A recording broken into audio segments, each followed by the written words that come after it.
So let's do the second part of this paper, nice paper on Pacific decadal scale variability. As opposed to Pacific decadal variability, they are saying Pacific decadal scale variability.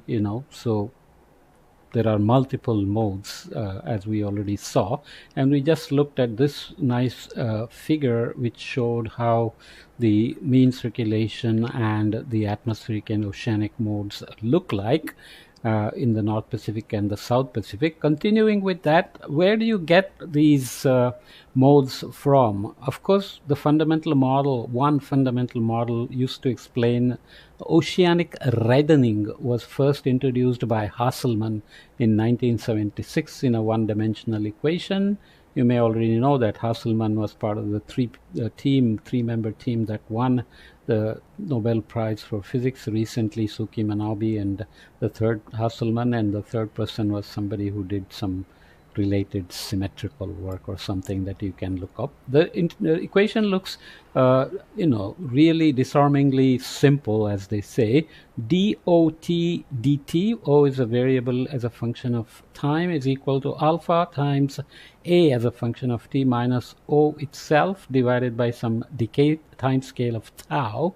So here the rate of change of the anomalies of an oceanic variable O on the left-hand side is driven by atmospheric anomalies scaled by a conversion factor alpha, and where the oceanic anomaly exponentially decays with the time scale of tau, representing the memory of the oceanic variable being considered, whether it's heat content or sea surface temperature and so on. When discretized into a difference equation, this model is equivalent to an autoregressive model of order 1, so AR1, which is a known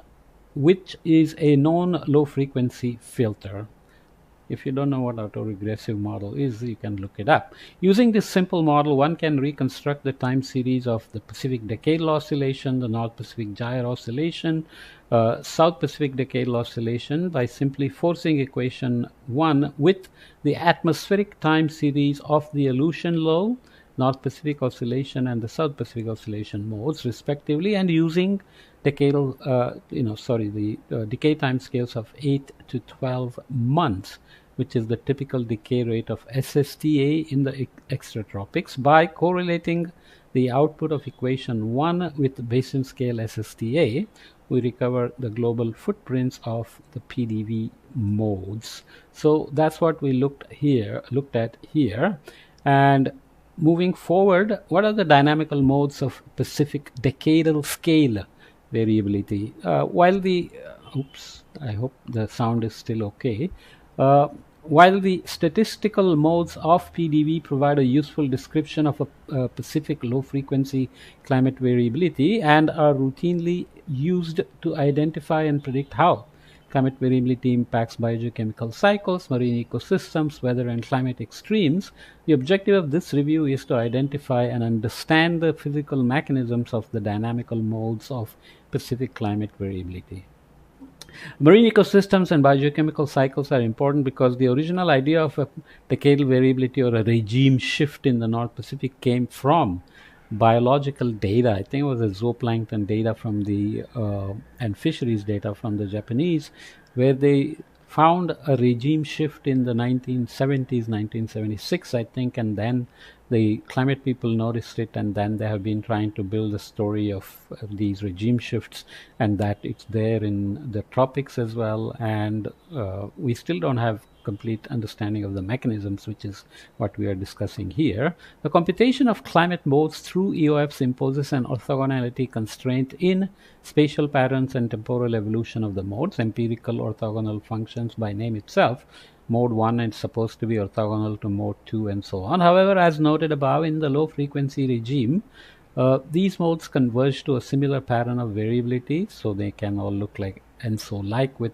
broader or narrower meridional patterns, and are spatially non-orthogonal outside the geographical regions where the modes are defined. So you can see the similarity of PDO and SPDO here. So that's the PDO signature here and the SPDO signature.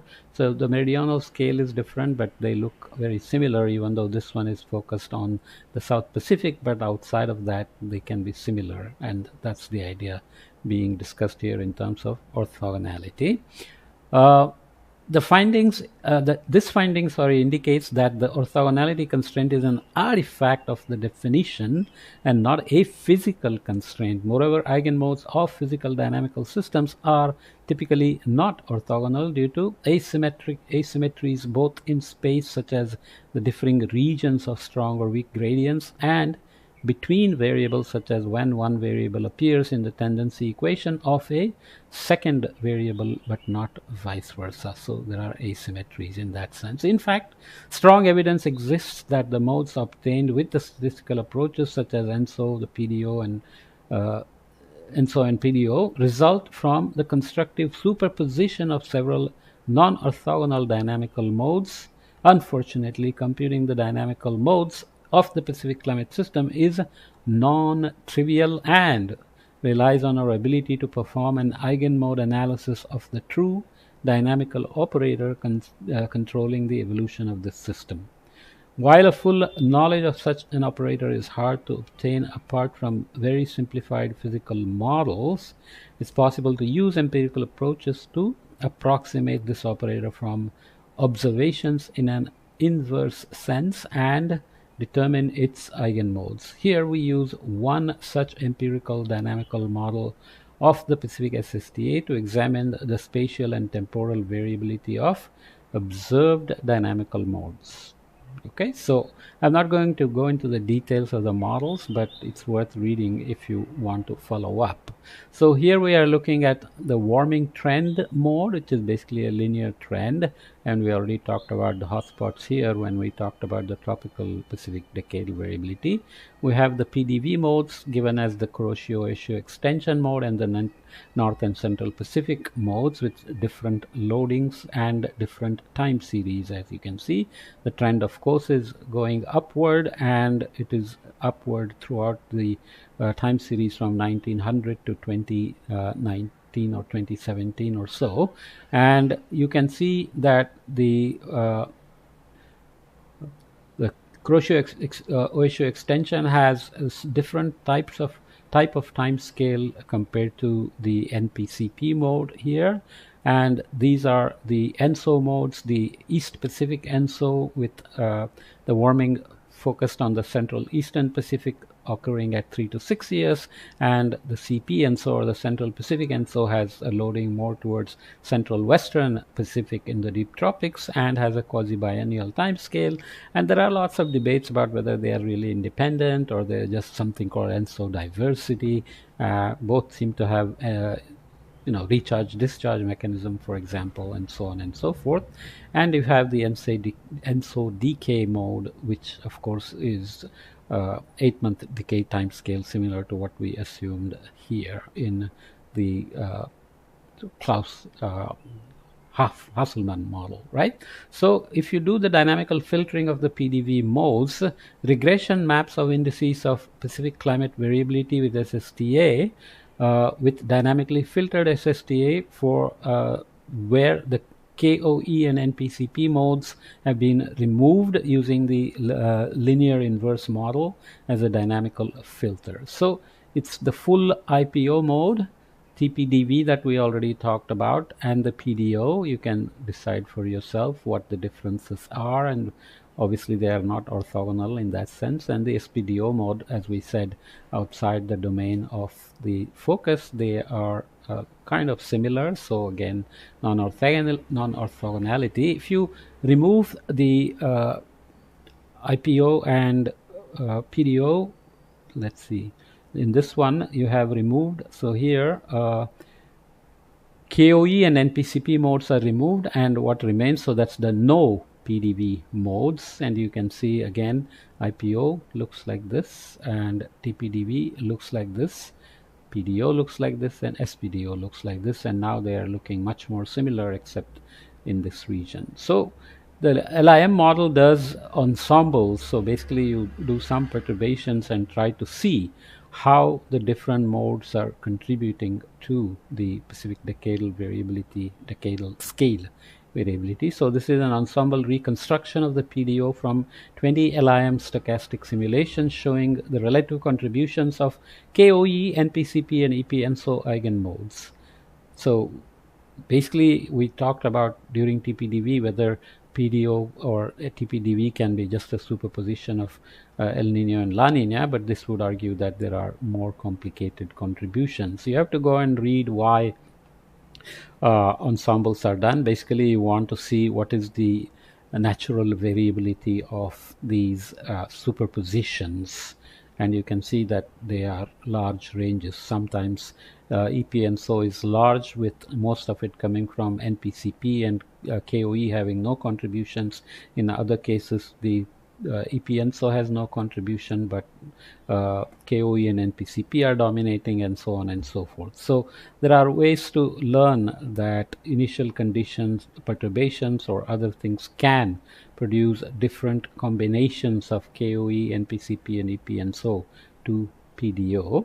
So the null hypothesis then for energizing the basin scale tropical symmetric PDV pattern, you have to eventually say where this energy at decadal time scale is coming from. Is it really just integration of stochastic atmospheric forcing, or is it some internal variability where the ocean is moving around heat and producing internal variability to the ocean itself, and so on. So the gray path shows how high frequency stochastic variabilities in the atmosphere influence the ENSO systems. The blue path shows how shows the growing phase of the tropical Pacific decadal variability, which is the sequence of ENSO precursors in the extratropics to ENSO in the tropics. The red path shows the decaying phase of the TPDV, which is the sequence of ENSO in the tropics to ENSO teleconnections to the extratropics. The SSTA map shows the North Pacific and South Pacific regions representing the oceanic expressions of the northern and southern ENSO precursors, respectively, in January to March in panel A and B, and their seasonal progression in January to March +1, so depending on the years. These maps were obtained by correlating so there are some statistical details. So you can see that you have the North Pacific with ENSO in the fall reacting with winter in the +1 year. So because you cross December, January into February, you think about winter +1 year. So there is internal stochastic variability where ENSO and the extratropics and ENSO precursor in the winter to spring can all interact. So North Pacific precursors here and going from tropics to extratropics with internal stochastic variability of the atmosphere doing its thing and ocean doing its thing. So here is the SSTA of January to March. I'm being very brief, but obviously the idea here is to just discuss all the potential interactions like stochastic forcing, so things like WWBs or westerly wind bursts, and also the tropical Atlantic impact, which could be coming through the Walker cell or the ITCZ. So there are many pathways you can do it, basically because the atmospheric bridge has to connect it. You don't have an oceanic tunnel, whereas with the Indian Ocean you would have an oceanic tunnel and the atmospheric bridge and so on. So in the South Pacific again you have ENSO teleconnection in the atmosphere. So SSTA in January to March of the next year, the following year, with internal stochastic atmospheric variability again interacting with the precursor ENSO precursor atmosphere, so ENSO teleconnection, ENSO precursor atmosphere. So South Pacific feeding back to the tropical decadal variability, and here is the SSTA January to March. What do you get out of this? Basically that there are all kinds of feedbacks happening from the tropics to extratropics, and so is a full coupled mode, but is influenced by and influences the other extratropics in both hemispheres. If you look at the mechanisms of NPCP and KOE modes. The NPCP mode here is energized by the two-way coupling dynamics between the tropics and extratropics. That's kind of a broad statement with North Pacific meridional mode kind of pattern there. So mechanisms of NPCP mode, North Pacific, extratropical ENSO precursors, 1 to 2 years. There is also some debate that Central Pacific El Nino is basically a manifestation of the North Pacific meridional mode, and the westerly wind bursts could be part of that as well. Lots of work, lots of ideas, but synthesizing them into one picture, especially for low frequencies, is very tricky. So in the tropics, from the North Pacific, you have NPO and PGO feeding into CP and so, or to EP and so, and back to the Aleutian Low and PDO. So ENSO teleconnections 6 months to 1 year. So you can read the numbers back to what they are all corresponding to. Whereas the mechanisms of the KOE mode, you have the KOE mode is energized by the two-way coupling between the KOE and the Central and Eastern North Pacific and its interaction with the NPCP mode.